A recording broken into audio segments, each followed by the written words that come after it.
ஐந்து வகை உணவுகள். இன்னும் சாப்பாடு முடியல, இன்னொரு 10 நிமிஷம் இருக்கு. பாருங்க, சாப்பாடுக்கே எவ்வளோ நேரம் ஆகி போச்சு. இப்போ நான் பார்க்க போகிற டாபிக் என்னன்னா, உலகில் மொத்தம் 5 வகையான உணவு இருக்குது. லிஸ்ட் போடலாங்களா?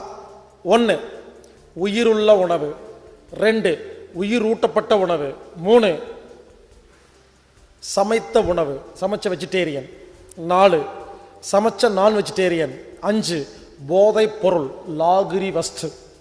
இது 5 பற்றி பார்க்கலாம். உயிருள்ள உணவுன்னா என்ன? எந்த உணவை சமைக்காம இயற்கையாக சாப்பிடும் பொழுது டேஸ்டா இருக்கோ இதெல்லாம் உயிருள்ள உணவு. என்னது? ஆப்பிள், ஆரஞ்சு, சாத்துக்கொடி, கேரட்டு, வெள்ளரிக்காய், இதெல்லாம் பாருங்க சமைக்காம சாப்பிடலாமா? சாப்பிடும்போது டேஸ்டா இருக்குதா? புரிஞ்சுக்கங்க, இந்த உணவில் 100% பிராணன் இருக்கும், 100 மார்க். 100% சுவை இருக்கும், 100 மார்க்.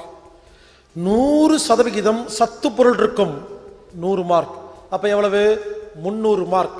முதல் item.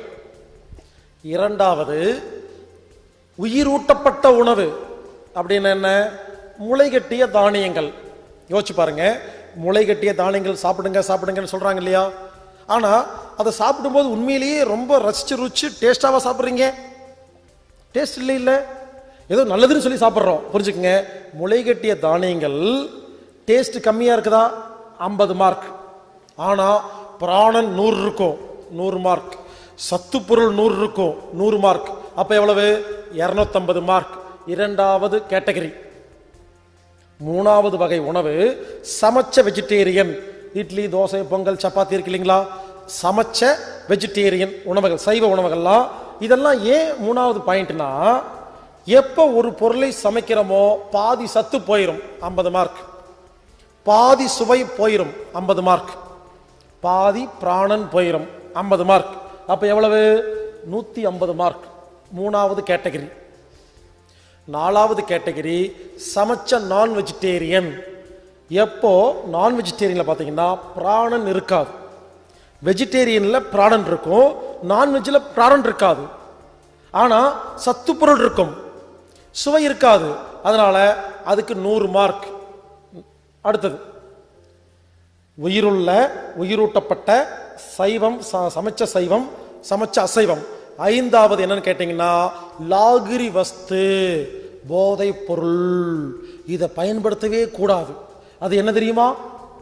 Tea, coffee, cool drinks, சாராயம், பிராந்தி, விஸ்கி, ரம்மு, பீடி, சிகரெட்டு, இது எல்லாமே பாருங்க டீ காஃபி கொண்டு எங்க வச்சிருக்கோன்னு பாருங்க.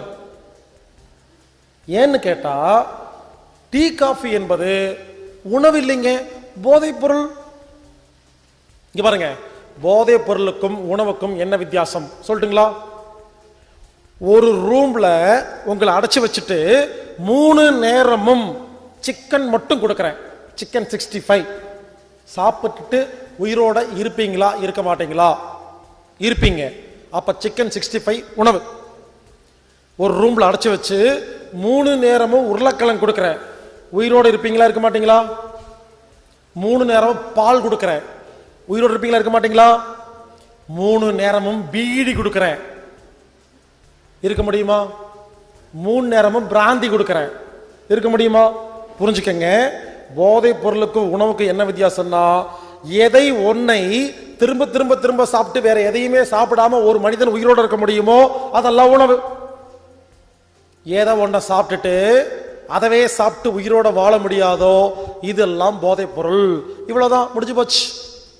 போதை பொருளுக்கு உணவுக்கு என்ன வித்தியாசம்னா, உணவு உள்ள போய் சக்தி கொடுக்கும். போதை பொருள் என்ன பண்ணும், உள்ள போய் ஏற்கனவே இருக்கிற சேவ்டு எனர்ஜி, சேர்த்து வைக்கப்பட்ட சக்தி எடுத்து செலவு பண்ணிடும். நான் கேட்குறேன், உங்க வீட்டில் நஷ்டத்தோட உட்காந்துருக்கீங்க, பண கஷ்டம், நான் 10,000 ரூபா கொடுக்குறேன், ஹெல்ப் பண்றேன், இது நல்லது தானே? நான் 1 லட்ச ரூபா கொடுத்துட்டு உங்க வீட்டை எழுதி வாங்கிட்டு போயிட்டு நஷ்டம் தானே? அப்ப சாராயம் குடிக்கும் போது தெம்பா இருக்கு இல்லையா? நான் ஒண்ணு சொல்றேன், சாராயம் குடிச்சிட்டு சைட் டிஷ் அடிக்காம சாராயம் மட்டுமே குடிச்சுக்கிட்டே இருங்க, உயிர் இருக்குமா? அப்ப தெம்பு எங்கிருந்து வருது? சாராயம் என்ன பண்ணுது, உடம்புக்குள்ள போய் கிட்னி, லிவர், மசில், பிரெயின்ல இருக்கிற சேர்த்து வைக்கப்பட்ட சக்தியை தான் செலவு பண்ணுது. அப்ப நல்லா இருக்குது. காலையில அப்படியே ஹேங் ஓவர் ஆயிருதா? காலையில் எந்திரிச்சு கட்டிங் போடலாமான்னு தோணுதா, தோணலையா? ஏன் தோணுது? ஏன் தெம்பா இருக்க வேண்டியதானே? புரிஞ்சுக்கங்க, போதைப் பொருள் என்பது உடம்பில் உள்ள சக்தியை செலவு பண்ணுது, உணவு என்பது சக்தியை கொடுக்குது. அதனால இப்ப நீங்க யோசிங்க, எதை சாப்பிடலாம் எதை வேண்டாம் நான் சொல்ல மாட்டேன், இப்ப லிஸ்ட் போட்டு சொல்லிட்டேனா இல்லையா? நீங்களே யோசிங்க. உயிருள்ள உணவு, உயிர் ஊட்டப்பட்ட உணவு, சமைச்ச சைவம், சமைச்ச அசைவம், லாகிரி வஸ்து. இப்ப யோசிங்க, இப்ப நான் சொல்லணுமா எதை சாப்பிடாங்க சாப்பிடுங்கன்னு? நீங்களே யோசனை பண்ணுங்க. கொஞ்சம் கொஞ்சமா எங்க இருக்கீங்களோ கொஞ்சம் கொஞ்சமா கொஞ்சம் கொஞ்சமா மேல வரைக்கும் முயற்சி பண்ணுங்க. இது நல்லது இது கெட்டதுன்னு சொல்லியாச்சு, நீங்க முடிவெடுங்க. அதனால எப்படி சாப்பிடணும் சொல்லி கொடுக்குறேங்க. இங்க பாருங்க, இங்க ஏன் தெரியுமா காலையில சமைக்காத உணவு கொடுக்குறோம்? பழங்கள், காய்கறிகள், காலையில இயற்கை உணவுங்க, சமைக்காத உணவு. மத்தியானம் சாப்பாடு, குழம்பு, ரசம், வடை, அப்பளம், அப்படி சமைச்ச உணவு தரமா? நைட் என்ன? கஞ்சி. ஏன் அப்படிங்கிறத சொல்றேன். ஒரு நாளைக்கு ஒரு நேரமாவது இயற்கை உணவு எடுத்தாதான் உடம்பில் பிராண சக்தி அதிகமாகும். நமக்கெல்லாம் ஏன் தெரியுமா ஆரோக்கியம் இல்லை? யாருமே பிராணன் உள்ள இயற்கை உணவுகளை சேர்த்திக்கிறதே இல்லைங்க. ஒருவேளை நான் மீட்டிங் போட்டு இங்க பாருங்க எல்லாரும் 3 நேரமும் இயற்கை உணவே சாப்பிடுங்கன்னு சொன்னா என்ன பண்ணுவீங்க? 5 நாள் உட்கார்ந்து இயற்கை உணவு இயற்கை உணவு சாப்பிடுங்க சாப்பிடுங்க நினைச்சேன்னா பிரெயின் வாஷ் பண்ணி அனுப்பிச்சிருவேன். நீங்க வீட்டுக்கு போய் அதே மாதிரி சுத்துவீங்க, இயற்கை உணவுன்னு. 1 மாசம் சாப்பிடுவீங்க.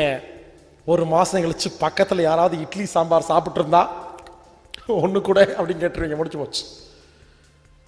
சோ எதுக்கு சொல்ல வரேன்னா, 3 நேரமும் இயற்கை உணவு சாப்பிட்றது இப்ப இருக்கிற கலாச்சாரத்தில் கொஞ்சம் கஷ்டங்கிறதுனால நான் என்ன பண்றேன், காலையில் இயற்கை உணவு. இப்போ பிராணன் உள்ள போயிருச்சா? இயற்கை உணவு சாப்பிட்டாச்சா? மதியம் என்ன தெரியுமா? ஆசிரியரை சாப்பிடுங்க. மதியம் சமைச்ச உணவு, சாப்பாடு, குழம்பு, ரசம், சாப்பாட்டு, புரோட்டா, சப்பாத்தி, என்ன வேணா சாப்பிடுங்க. மத்தியானம் வெயில் ஓவரா இருக்குமா? என்ன சாப்பிட்டாலும் ஜீரணமாகும், சரிங்களா? மத்தியானம் இனிமேல் சமைச்ச உணவு என்ன வேணா சாப்பிடுங்க, ஆசை தீர. நைட்டு ஏன் தெரியுமா கஞ்சி? நல்லா கேட்டுக்குங்க, காய்ச்சல் வந்தா கஞ்சி குடிக்கிறோம். ஏன்? கஞ்சி தான் சீக்கிரமா ஜீரணமாயிட்டு உடம்ப கிளீன் பண்ற வேலையை செய்யும். நைட்டு ஏன் தெரியுமா கஞ்சி? உணவு முறையில ஒரு பழமொழி இருக்குது, காலையில் ராஜா மாதிரி சாப்பிடணும், மத்தியானம் மந்திரி மாதிரி சாப்பிடணும், நைட்டு பிச்சைக்கார மாதிரி சாப்பிடணுங்கிறதா பழமொழி. இப்படி சாப்பிட்டா தான் ஆரோக்கியமாக இருப்போம்.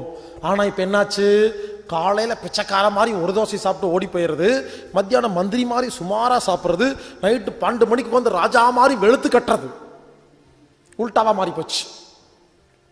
நைட்டு யாரு ஹெவியா சாப்பிட்றீங்களோ நீங்கள் ஆரோக்கியமாக இருக்க மாட்டீர்கள். ஏன் தெரியுமா? நைட்டு ஜீரணம் ஆகாதுங்க. நைட்டு தூங்கணும், மனசு சுத்தம் பண்ணணும், ஏகப்பட்ட வேலை இருக்குது, கிளீனிங் வேலை இருக்குது. அப்போ சாப்பிட்டு இருந்தா ஜீரணமாகுமா? அதனாலதான் காலையில இயற்கை உணவு, மத்தியானம் சமைச்ச உணவு, நைட்டு கஞ்சி. கஞ்சிக்கு கசப்பா கருவேப்பிலை, புதினா, கொத்தமல்லி சட்னி வச்சு கொடுத்தா எப்படி இருக்கும்? நைட்டு நல்லா சாப்பிட்டு தூங்கினோம்னா நைட்டு சீக்கிரமா ஜீரணமாயிருமா? ஒரு 10 நிமிஷம் 5 நிமிஷத்துல. அதுக்கப்புறம் உடம்பு கிளீனிங் வேலையை பண்ண ஆரம்பிச்சிருமா? நைட்டு கிளீனிங் வேலை பண்ணா பகல்ல சுத்தமா இருக்குமா? புரிஞ்சுக்குங்க. நீங்க 3 நேரம் பாருங்க, இங்க சாப்பிட்ற சிலபஸை வீட்டில் 3 நேரமும் சாப்பிட வேண்டாம். இது ஒரு சிலபஸ். வீட்டில் போய் எப்படி சாப்பிடணும்னு சொல்றேன். நீங்க வழக்கமா சாப்பிட்ற மாதிரியே சாப்பிட்டுக்குங்க. எப்பப்பெல்லாம் ஞாபகம் வருதோ எல்லா நாளும் காலையில இயற்கை உணவு சாப்பிட வேண்டாம். வாரத்தில் 2-3 நாளாவது காலையில் இயற்கை உணவு சாப்பிட்றதுக்கு ட்ரை பண்ணுங்க. நைட்டு டெய்லி கஞ்சி குடிங்கன்னு சொல்ல, எப்பப்பெல்லாம் கஞ்சி குடிக்கிறீங்களோ அன்னைக்கு நைட்டு உடம்பு சுத்தம் பண்ற வேலை பண்ணும். ஸோ இது ஆரோக்கியத்துக்கான ஒரு வழிமுறை. இங்க பிராக்டிக்கல் பண்ணியிருக்கிறோம், வீட்டில் போய் அடாப்ட் பண்ணுங்க. அதனால தயவு செய்து புரிஞ்சுக்குங்க, இனிமேல் சாப்பிடும் பொழுது ஒரு நாளைக்கு ஒரு முறையாவது இயற்கை உணவு எடுங்க. வாரத்தில் 2 முறையாவது 2-3 முறையாவது எடுங்க. வாரத்தில் 2-3 முறையாவது நைட்டு கஞ்சி சாப்பிட்டு படுங்க. யாருக்காவது ஒரு வியாதி வந்துருச்சுன்னா ரொம்ப யோசிக்க வேண்டாம். 3 அதாவது நைட்டு மட்டும் கஞ்சி சாப்பிட்டுட்டு படுத்து பாருங்க, எப்பேற்பட்ட வியாதி குணமாயிரும். இதில் சிம்பிள் டெக்னிக். அதனால தான் இங்கே என்ன பண்ணியிருக்கிறோம், 5 வகையான உணவுகளை யோசிச்சு அதுக்கு தகுந்த மாதிரி உணவு வச்சிருக்கிறோம். அதனால காலையில் இயற்கை உணவு, மத்தியானம் சமைச்ச சாப்பாடு ஆசைதீர சாப்பிட்றதுக்கு அறுசுவை உணவு, நைட்டு கஞ்சி. இதை வீட்லையும் ஃபாலோ பண்ணீங்கன்னா நமது ஆரோக்கியம் எப்பொழுதுமே ஆரோக்கியமாக இருக்கும். இதுதான் 5 வகையான உணவு.